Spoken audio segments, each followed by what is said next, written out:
What is going on, one? It's me, so I'm going to go back to another video here today, and today we're going to be reacting to the top 10 most paranormal games ever. Just had to make sure no one's like behind me, because kind of a big scaredy cat when it comes to these, so the original video will be down in the description below if you want to go watch it. And yeah, let's start this. Hi guys, my name is Danny Burke. It's been quite a while since I last did a scary video on this channel. So now we have the top 10 scariest paranormal games you shouldn't play.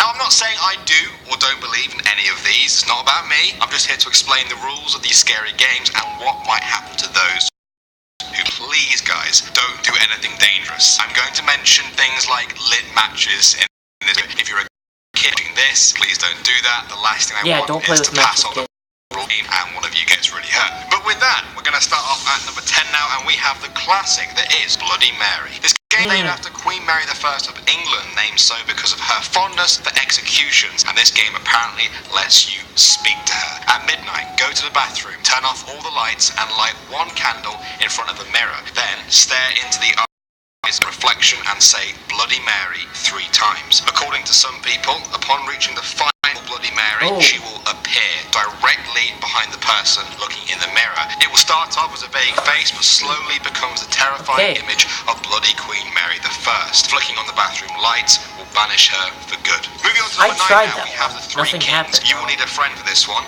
In the room at 11 PM, place one chair facing north in the center of the room. This is your the other 2 chairs on either side of the facing it about an arm's length away. These are the chairs of the Queen and Fool. Place a mirror in both the Queen and the Fool's chair. When sitting in the throne, you should be able to see the mirrors in the corner of your eyes. Then place a bucket of water and a mug in front of the throne and a fan behind it, leaving that on the low setting. Leave the room with the door open, go to bed and set your alarm for 3:30 AM. When you wake up, sit in your throne, face straight ahead and do not look in the mirror. Any question you want, and apparently you may hear a response. However, you may not know if it was from the Queen or the Fool. Remain in the throne until 4:34. The game is ended either by your partner calling out your name, or some people end up in like a weird trance and they have to have the bucket of water tipped on top of them. At the number 8 spot now, we have Dry Bones. This is a game of hide and seek with a demon. At 12:01, go to your bathroom, stare at your reflection. If it's all silent, think of a phrase you want for winning this game. Light a candle with a match. Okay, the mirror just moved there. It's gonna actually just fell out of it.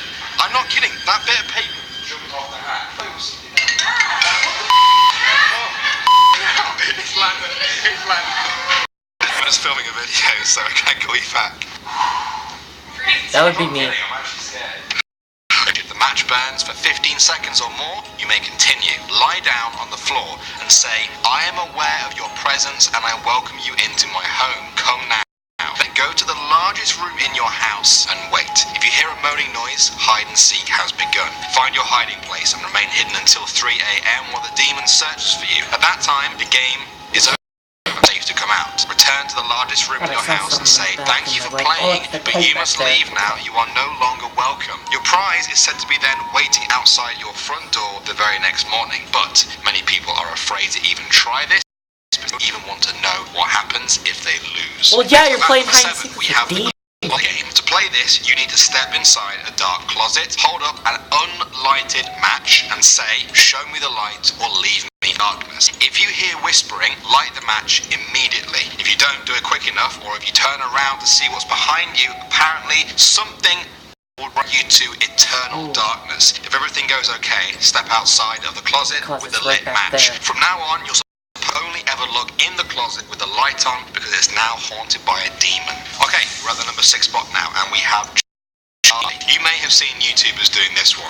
Take 2 pencils, place them on top of each other in a cross shape. In each of the 4 quadrants, write 2 yeses and 2 no's like this. Then say the phrase, Charlie, Charlie, are you here? If the pencils move to yes, Charlie is there. You may then ask Charlie to answer your questions using the same pencil system.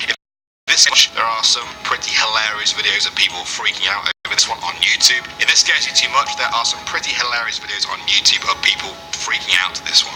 At number 5, we have the elevator to another world. This game comes from Korea. To play, you will need to enter the elevator of a building that has at least 10 floors. Once you're in there alone, press the 4th floor button, but don't get out. Once you're there, press the 2nd floor, and once there, press the 6th, then the 10th, then the 5th. At the 5th floor, a young woman may enter. Do not look or speak to her. Press the button for the 1st floor. If you start heading up to the 10th floor, you're on your way to another dimension. If you get out, the woman will ask you where you're going, but you mustn't look at or answer her. Step out into this other world. It will apparently look very similar, except for all the lights will be dim, and there will always be a red cross on the horizon. To return to this dimension, take the same elevator, do the floor numbers in reverse until you hit the 5th floor. Hitting the 1st floor will try to send you the 10th, so quickly the 1st floor again to cancel it and return to this world safely, apparently. This all seems oddly specific and a bit more scary than fun. What do you guys think? Next up at number 4, we have the doors of your mind. This one is a bit more low risk than the rest of the ones we've talked about, but can be just as scary. Essentially, you need to enter a meditative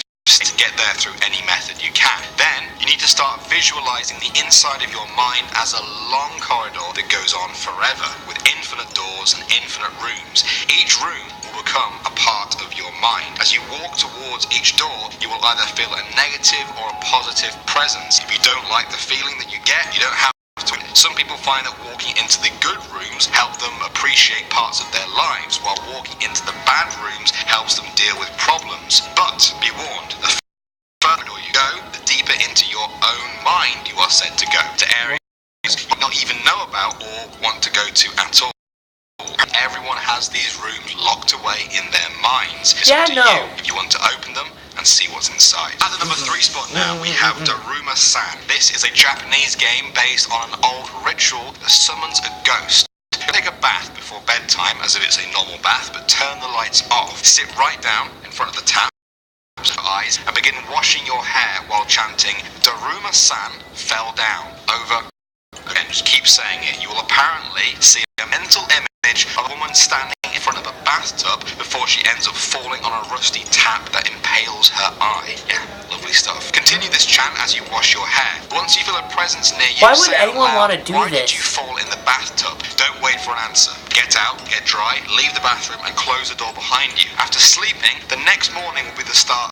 The presence will follow your every move. You need to keep as far away from it as you can. Why would anyone want to do end this? The game, look over your right shoulder and say kita, or doing a karate chop, just like that. Now, if you don't do this properly and you still feel the presence, don't be surprised if you see her that night in your dreams. Why would anyone want to do this? Like, really? The Answer Man. This is another game from Japan, and to play, you need 10 people and 10 phones. All 10 of you must sit in a circle. On the count of 3, you must each call the person to the left of you in the circle. Put your ear to the phone and listen. In theory, everyone has a busy dial tone, but sometimes, just sometimes, one of you apparently may hear a reply from the Answer Man. You may ask the Answer Man any question and he will always answer it. The deal though is that he gets to ask you a question after. If you fail to answer that question correctly, it's said that a deformed hand will appear from them and tear off a piece of your body. The Answer Man is said to be the ghost of a child who was born severely deformed, desperate to complete a human body by collecting parts of others. And finally now at number 1, we have the Ouija board. There are many supernatural believers who will tell you that this one is not a game, but there's also a lot of people who will be quite mad if I left it off this list of the most famous. You need a group of people.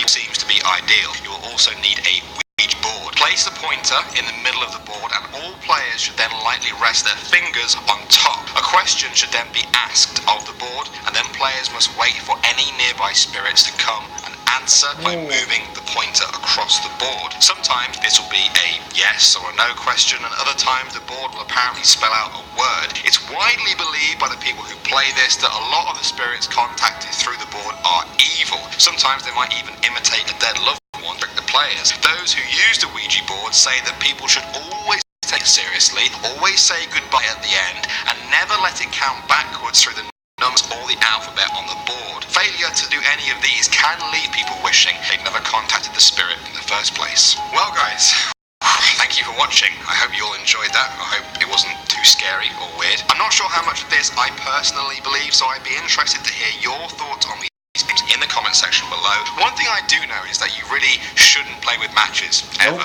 Please don't do anything with matches. Please don't do anything dangerous, and basically don't do anything you wouldn't have done before you watched this video. Thank you guys. My name is Danny Burke, and I'll see you all in the next video.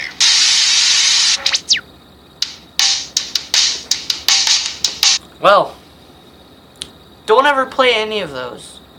It's like, why would you want to play any of those? It's like you're summoning, it's like a demon and like, oh, I thought I was getting a little bit blurred, but like you're summoning a demon and like a ghost and all of that. Why would you want to do that? Like, some people, man. But yeah, I hope you guys all enjoyed this video. If you guys want more reactions to stuff like that, drop a like and subscribe to this channel. And yeah, hope you guys all enjoyed. The video will be down in the description if you want to go watch it yourself. And yeah, I'll see you all later.